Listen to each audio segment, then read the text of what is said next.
তো হ্যালো বন্ধুরা, good morning. সকাল সকাল প্রচণ্ড খিদে পেয়েছিল, তো মাকে বললাম কি যে কিছু একটু বানাও।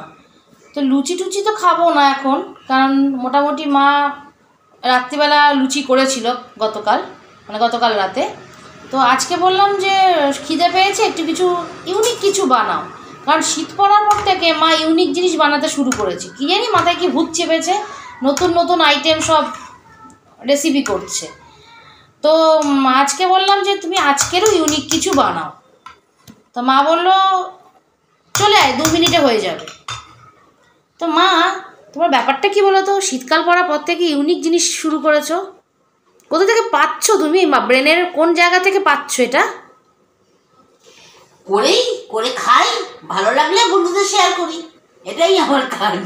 তাহলে নিজেই বানাই, নিজেই করি, আর ভালো মুখে যদি খেতে ভালো লাগে তাহলে বন্ধুদের শেয়ার করি, আর যেটা ভালো লাগে না সেটা আর বলি না। আচ্ছা, তো মানে ব্রেন থেকেই আসছে টোটালি তোমার। আচ্ছা, তো এটা তাহলে রোজই একবার করে বায়না করা যায়, কি বলুন বন্ধুরা? এই যে দুপুরে আমাকে না, রোজ বললে তো করবো না। না না না না না, রোজ অত খাটা সম্ভব না। তুমি রোজই তো ইউনিক রেসিপি করো, আবার রোজ খাটা সম্ভব না কি বলছো? ঠিক আছে, চলো আজকে যেটা করবে বন্ধুদের সঙ্গে একটু শেয়ার করি। আচ্ছা, তো এটা কি গুলে রেখেছো একটু শুনি।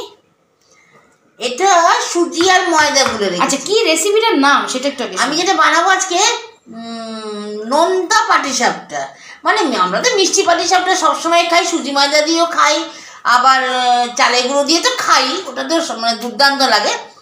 আর যদি চালের গুঁড়ো করতে না পারি কোনো কারণে, তাহলে আমরা ময়দা সুজি দিয়েও অনেক সময় বানাই। কিন্তু এটা সুজি ময়দা দিয়ে বানাচ্ছি, চটজলদি হবে বলে বানিয়ে। এটা হচ্ছে সবসময় যখন পিঠে করবো তখনও, এবং এটা তো হাফ সুজি হাফ ময়দা, মানে 1 কাপ সুজি হলে 1 কাপ ময়দা, 2 কাপ সুজি হলে 2 কাপ ময়দা, এইভাবে আমি মানে গুলি, তাতে জিনিসটা ভালো ওঠে। সেটা গুলে রেখেছি, একটু ভিজিয়ে রেখেছি যাতে ফুলে ওঠে। ফুলে উঠলে পরে একটু জল মিশিয়ে পাতলা করবো, কতটা পাতলা করবো না করবো সব দেখিয়ে দেবো।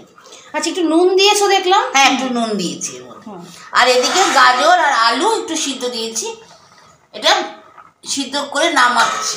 মানে চাইলে এখানে আরো কিছু সবজি অ্যাড করা যেতে পারে, তাই না? হ্যাঁ, করা যেতে পারে। আচ্ছা, খুব ভালো, শীতকালের সবজি পড়া পেটের পক্ষেও খুবই ভালো, শরীরের জন্য ভালো। আলুটা দিতেই হবে, নাহলে আলুটা হলে একটু মাখো মাখো ব্যাপারটা হয়। আলু ছাড়া পুরটা হয় না ঠিক মতন। আর আমরা বাঙালি তো সবকিছুতে একটু আলু দিতে ভালোবাসি।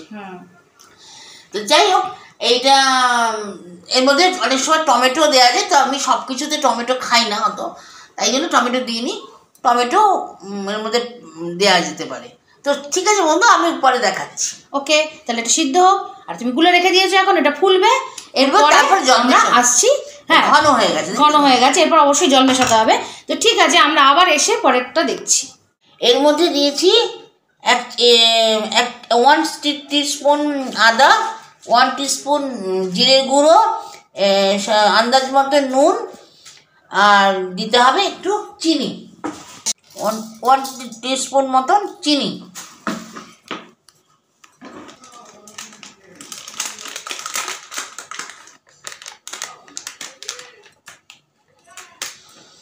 লঙ্কার গুঁড়ো, আমরা কাশ্মীরি মির্চ ব্যবহার করছি। আমি কাশ্মীরি লঙ্কা ব্যবহার করছি, আপনারা এমনি লঙ্কা ব্যবহার করতে পারেন। এটাকে মাখবো ভালো করে, এটাকে মাখবো। আদাও আছে না ওটার মধ্যে? হ্যাঁ, 1 টিস্পুন আদা, 1 টিস্পুন জিরের গুঁড়ো, 1 টিস্পুন চিনি, আর আন্দাজ মতো নুন, সামান্য নুন, আর একটু যে যেরকম খায় সেরকম লঙ্কার গুঁড়ো। আচ্ছা, এটা মাখবো। এটা একটু গরম আছে বলে একটু পরে মাখছি। পুরো মিহি করে মাখা হবে, তাই তো? একদম মিহি করে মাখবো।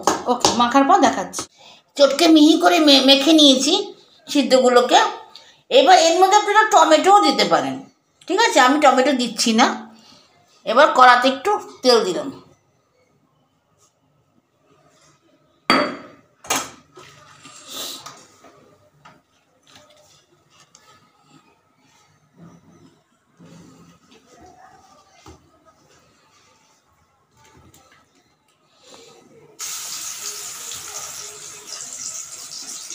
মানে আলু ভর্তার মতন এটাকে তেলে একটুখানি করে নেড়ে নিতে হবে, যাতে কাঁচা গন্ধটা না থাকে। কাঁচা গন্ধটা বা যখন আলুর যে মধ্যে থেকে জলটা বেরোয় সেটাও যাতে না হয়। জল টল যদি ভাব থাকে তাহলে এটা টেনে যাবে। হ্যাঁ, যেহেতু এটা পুর হিসাবে ইউজ হবে সেই জন্য এটাকে ভর্তার মতন করে একটু নেড়ে নিতে হবে। এর মধ্যে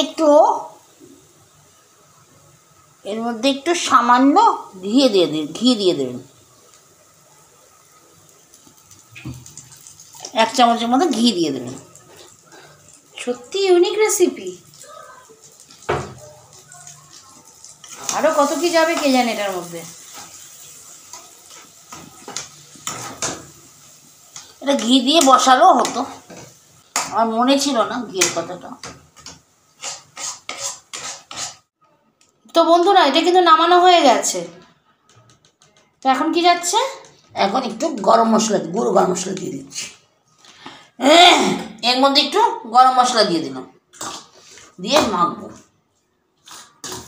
পরিমাণ মতো যে যেরকম গন্ধ ভালোবাসে ততটাই গরম মশলা দিতে পারে, তাই তো? একদম নামিয়ে গরম মশলাটা দেবেন, তাহলে গন্ধটা থাকবে। গরম মশলা দিয়ে 1 চামচের মতো দিয়ে দিলাম, 1 চামচের থেকে একটু কম দিয়ে মেখে নিতে হবে। তো বন্ধুরা পুর রেডি। এবার হচ্ছে দেখো এখানে ডালডা নিয়ে নেওয়া হয়েছে, ঠিক আছে? কারণ যে রুটিটা করা হবে সেটা কিন্তু ডালডা দিয়ে হবে। তো এটা আপনারা সাদা তেলেও ভাজতে পারেন। সাদা তেলেও ভাজতে পারেন।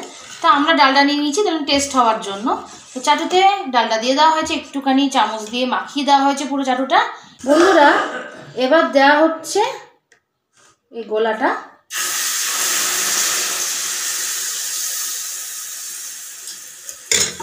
ঠিক পাটিসাপটা যেমন করে হয় সেরকমভাবে জিনিসটাকে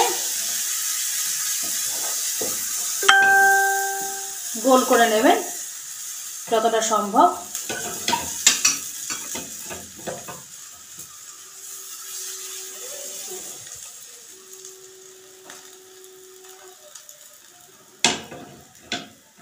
একটু হতে দেবেন, এবার কিছুক্ষণ হতে দেবেন, না হলে কিন্তু উঠবে না, নরম জিনিসটা তো। তো একটু হতে দেবেন, একটু ড্রাই হতে দেবেন। এই যে ওপরে কাঁচা ভাবটা আছে এটাকে একটু ড্রাই হতে দেবেন।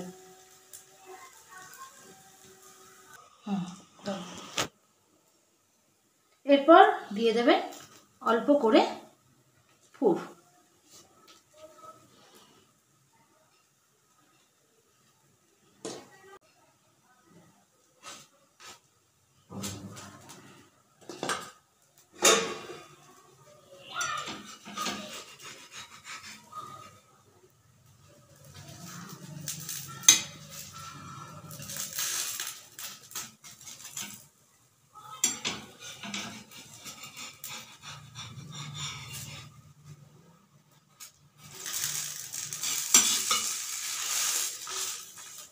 দেখুন বন্ধুরা আমাদের নোনতা পাটিসাপটা কিন্তু হলো, ঠিক আছে? তো আপনাদের একটা করে দেখালাম আমরা। তো এরপর আমরা সবগুলো এইভাবে করে নেব। তারপর আমরা আবার সবগুলো করা হয়ে যাওয়ার পর আবার আসছি তোমাদের সামনে। বন্ধুরা আমি এইমাত্র একটা খেয়ে দেখলাম, কি বলবো বন্ধুরা, অসাধারণ খেতে। এই মায়ের ভাজতে ভাজতে আমি একটা খাবো না, এটা তো হতেই পারে না।